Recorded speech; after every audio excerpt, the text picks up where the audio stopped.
Hey, baby.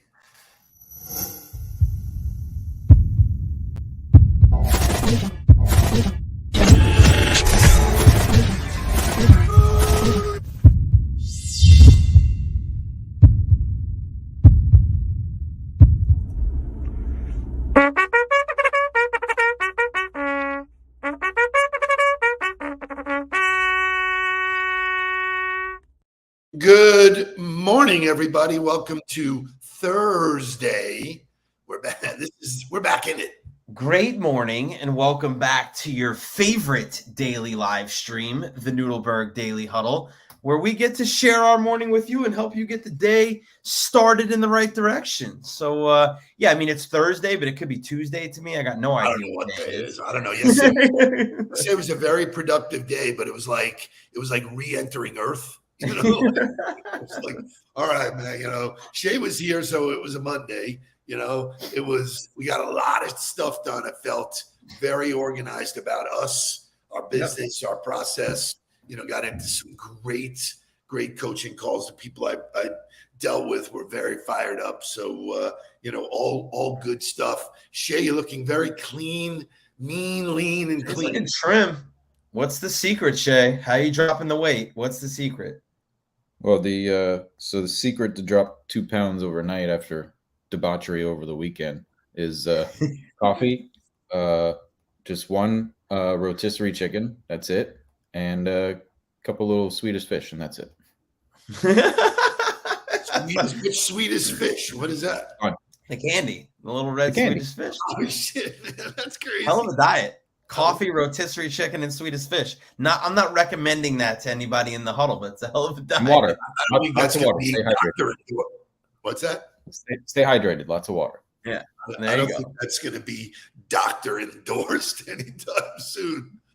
I love it. So this is a cool little pat myself on the back if I can. Will you guys indulge me? Sure. Yeah. Share the post. So wait a second, Shay. Wait. So for a very long time, I did a show called Tell Me Something Good.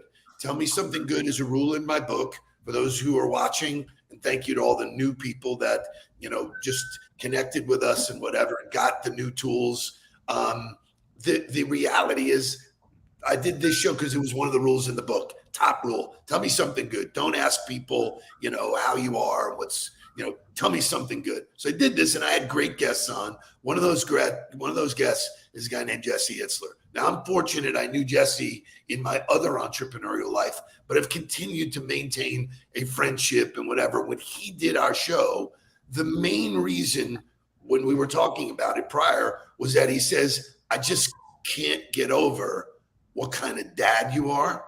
Mm-hmm. And yesterday he took the clip from my show with him and put it in his social media. So Shay, show it to me. Maybe. Oh, I can't see. Hold on. Shay, come on, man. I don't know that we're going to be able to hear it. No, can't hear it. I thought you said you could run it, so forget it. That's okay. All right. We can't pull it. But so if you go to Jesse's page, what he talked about on that show, which I think was my favorite. He had some great nuggets from the Tell Me Something Good. I would tell you that my favorite thing I took away from it was the 3 C's, which we've talked about before on the show, which is congratulate, celebrate, and console. And he talks about how he makes a conscious effort to reach out to everybody in his network that is deserving of a celebration, a congratulations, or a console. And he talked about just the power of that and the way that it, feeds the relationships and what he does. And I just thought it's a very simple strategy. It's a very simple reminder to say, hey, who's on my list today for one of the C's because they need it. And I think that's super cool. I got to tell you, I was flattered that he chose to share it in his content, because his content for me is the best there is. Thank you, Shay, for sharing it there. It's unbelievable. He puts out, I am not easily influenced because I've created so much of my own. He influences me and does an amazing job. Got a great show today. It was Halloween. Halloween. It was July 4th. I don't even know when. Swear to God, I don't know. I have no idea. It's just swear to God, Halloween. I don't know. It was July 4th, and they showed Coney Island. What the hell's going on out here? That was fantastic. That was Brain working like ahead. October, I guess. Anyway, I want to talk about roller coasters and what they have to do with life. So stay tuned. We got that. It's the next piece of content is the 10 things. They happen. You gonna make it through today's show? I don't know what's coming up. If I tell people it's Halloween, it's Halloween. Let's go. Let's get some wake up music. Let's get back. Let's talk about roller coasters. Wake up, everybody. Get up, get up, get up, get up. We got, come on. Wake up, everybody. Teach a new way. Maybe then they'll listen what you have to say. Wake up, everybody. No more sleeping in bed. No more about the thinking, time of thinking ahead. Come on.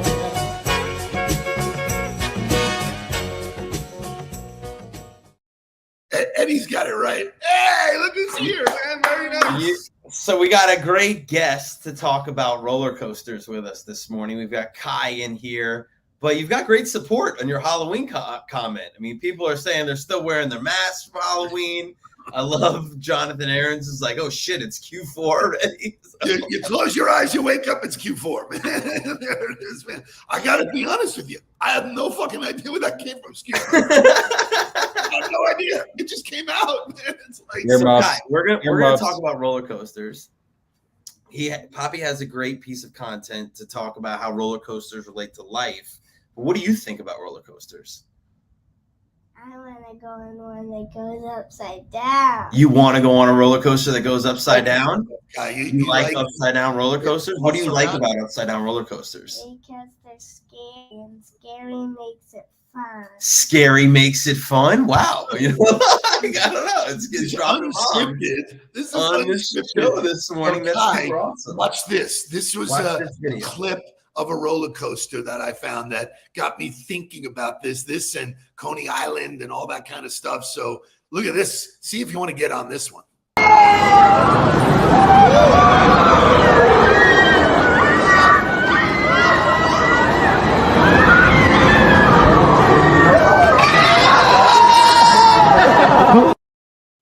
Whoa. Do you want to go on that roller coaster? Kinda. Yeah, kind of. Good for you. You go on that? Good So for Mark, you. I don't remember you loving roller coasters. What's your take? I didn't start loving roller coasters until I was like probably 12 or 13. So actually, I don't know exactly how old I was when we went to Islands of Adventure. When Islands of Adventure had first opened, That was the Hulk. The Hulk roller coaster was the thing that hooked me on roller coasters. So there's a roller coaster at Islands of Adventure called the Hulk, and it's based off of the superhero, the Hulk. And that roller coaster hooked me on roller coasters for the rest of my life. Forever then, I was no longer afraid to go on them, and I enjoyed the experience of going on it. So thanks for joining us for the roller coaster conversation, Kai. Nice job, Kai. Have fun at Kingdom. Bye. So I want to take that thrill and what he said, scary makes it fun. Yeah. What an unbelievable comment. Scary makes it fun. You could marry that to being an entrepreneur. Mm-hmm. Makes it fun. There's no guarantees. You got to make stuff happen for yourself.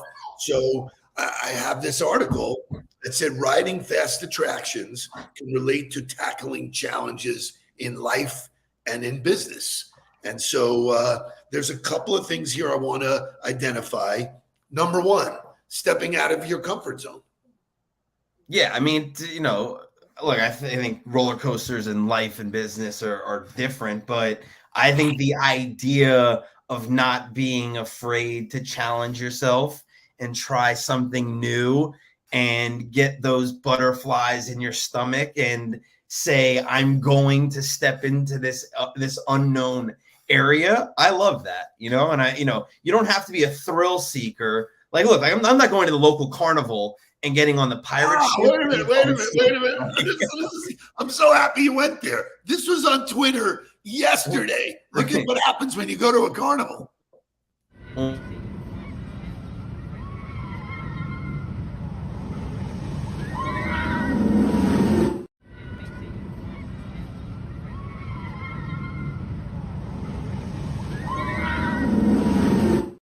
So that's not a carnival. That's at Carowinds in Carolina. So there's an amusement park on the border of North Carolina and South Carolina. You can actually stand in both states at the same time. They have a painted line going down the middle of it. That's one of the rides at Carowinds.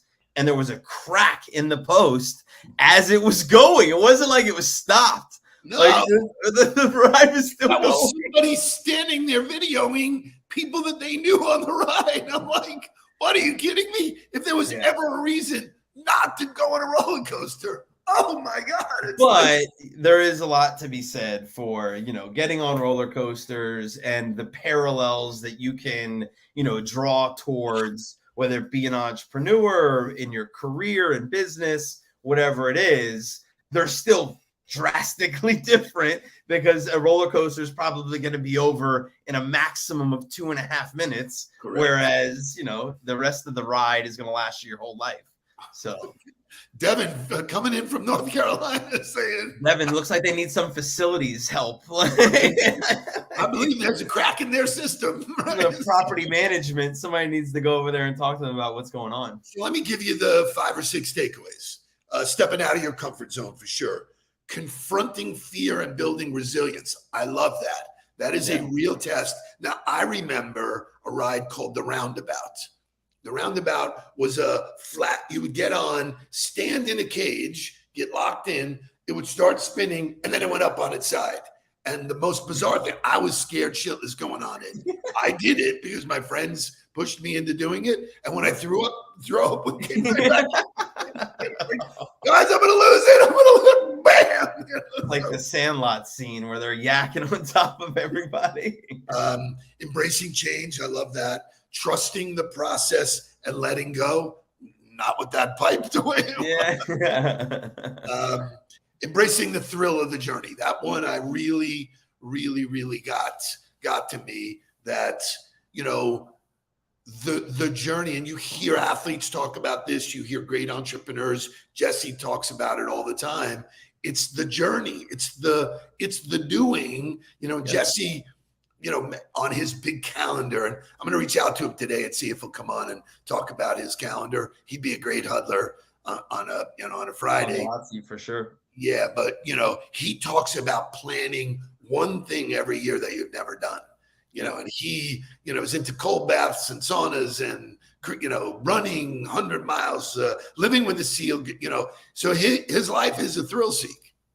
Yeah. I mean, I think, for me, the standing in line on the ride and having to wait to get on, the anxiety and the build and hearing everybody screams and whatever as an adult, but as a kid.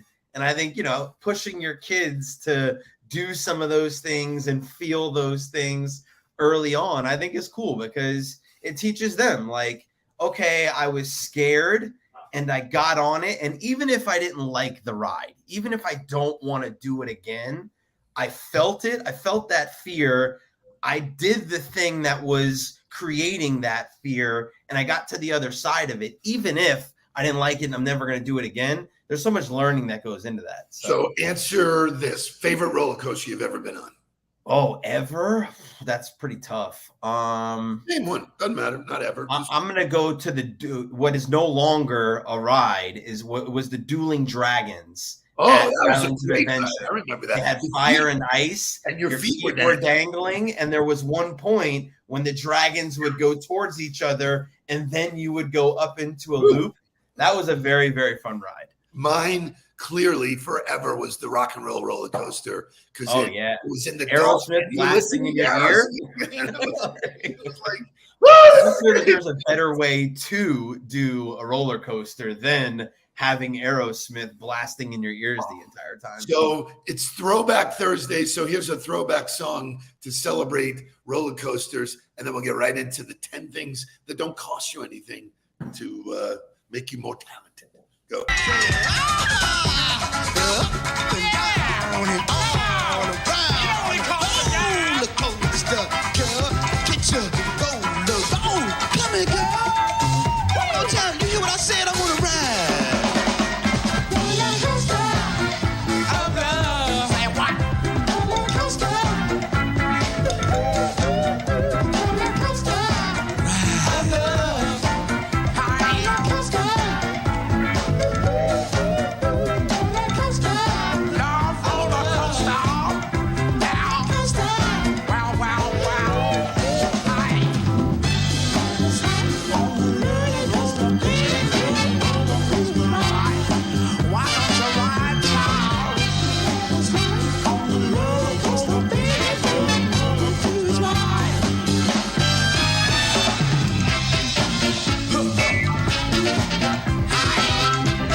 Name the Love group. it. Name the Well, group. live version.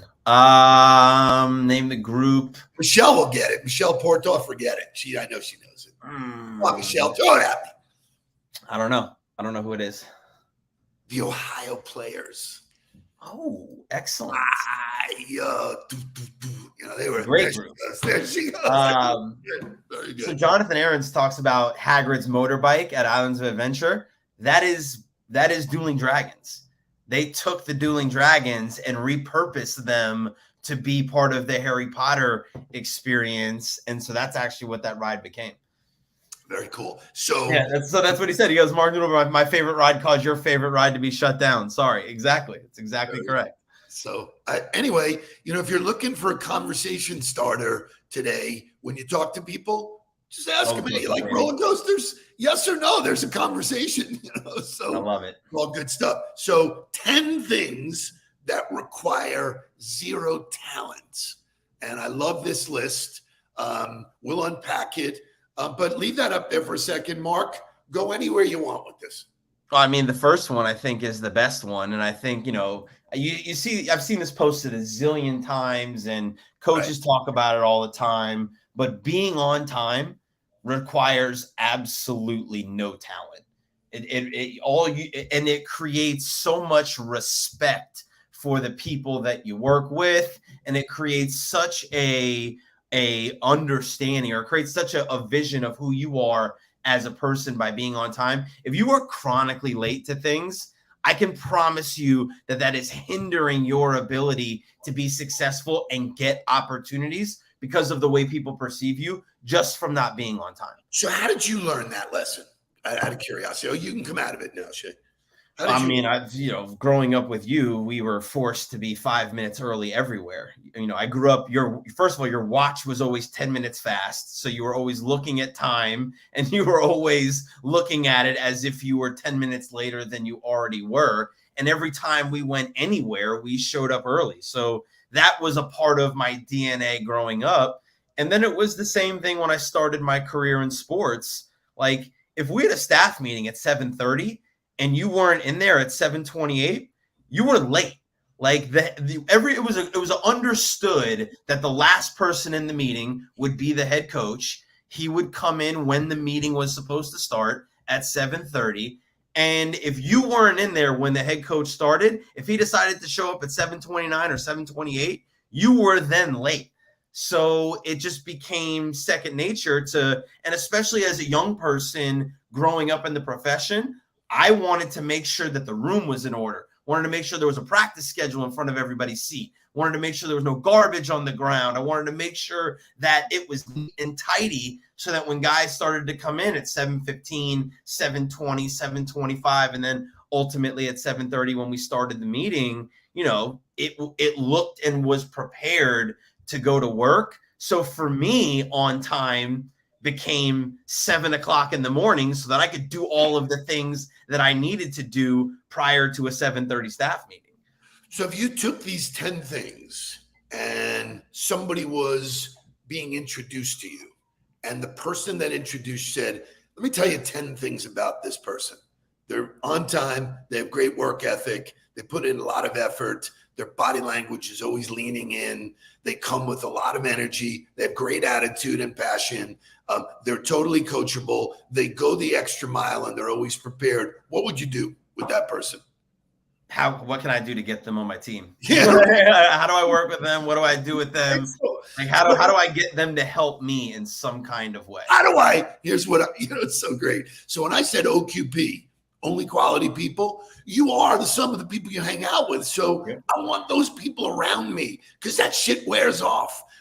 The way I wore off on you. Those attributes cost zero talent. It costs you nothing in money. And so it's so fascinating to me that the simplest things people don't pay attention to, and they're the ones that leave the biggest impression. Yep.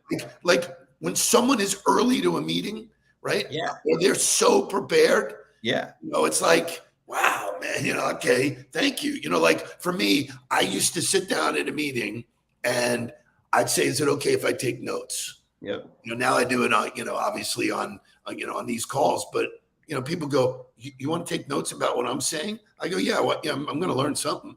Yep. Like for me, so it's just so when in preparation, to me, like forget about the note taking piece, but when you show up with an agenda with somebody, when you show up and you have the ability to set the upfront contract because you prepared, you said, hey, this is what we said we were going to talk about. Are you okay if we do the first 5 or 10 minutes kind of getting to know each other a little bit? I'd love to ask you a question about roller coasters. I heard a great conversation today on the morning show that I listened to. Are you okay if we start this way and then we dive into these are the 5 things I want to talk about? Like somebody looks at you going, wow, that guy's got his shit together, or that lady's got her shit together. Like, it creates a perception of you that requires no talent. You don't have to be extremely smart to be able to do that. You don't have to have some kind of exceptional skill or ability to do that. You just have to take the time to do it and make it matter to you, which is, to me, the thing that separates average people and good people from the excellent and the great people. So no surprise, Helen and I are a match made in heaven because she gets it, man. It's like, so I don't have to worry about her being late with me, man. We're maniacal about being on time for dinner or early for dinner and all those kind of things. So I don't think you can focus on 10 things. I think 10 things is a ridiculous amount of things to try to focus on. Correct. So if you were to pick 3 of those 10, what 3 are you saying these are the things that you absolutely have to do? Wow. Okay. So I would go, being on time would be my number 1. Yeah.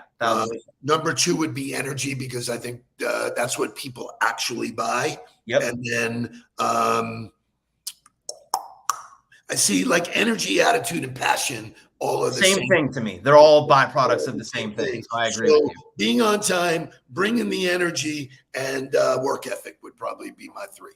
I love it. It's exactly my 3. It's exactly my 3. So, I spoke to, Jen Gressman, who I love. She's the CEO of Site Impact. We were working yesterday, and she is just climbed the ladder so beautifully and so great. And she said, I outwork everybody. They it's like, it's not that hard. She goes, just do more than everybody else. And I got more. So that philosophy is so great. We're way over time, fun show. Ask people today, post in social media about a roller coaster. What does a roller coaster mean to you? Lots of changes with LinkedIn, but always be teaching and sharing and giving. Tomorrow, who's our guest tomorrow, sir? Speaking of sharing, right? If you enjoyed the show, then you absolutely should share the show with somebody. Share the conversation about roller coasters. Share the conversation about 10 things that don't require any talent. But that is our only ask to you guys, is that if you enjoyed it, if you had a great conversation today and this sparked something in you, share it with somebody else and invite them to the huddle. So who is our huddler in the hot seat tomorrow? People who have connected have gotten that free gift, which I told you guys in yesterday's meeting. That is the most wonderful piece of content we've put out there. And all you got to do is become, part of the huddle. You know, you got to put in your email and boom, you get a downloadable gift. Tomorrow is David Roth. Oh, I love it. David Roth, the coolest headshot humans I man know. himself. He's one of the coolest humans I know. I love that he's in our life. We were early adopters on the headshot philosophy, and him and Daniel Wakefield have really done an amazing job of branding themselves. So it should be a great conversation. Huddle in the hot seat. Nudelberg's in the hot seat. Make it a great day, sir. Thursday. Let's make it happen. See you guys tomorrow. Please don't worry about me. I'm about to let my heart speak. My friends keep telling me to leave this. So let's get down to business.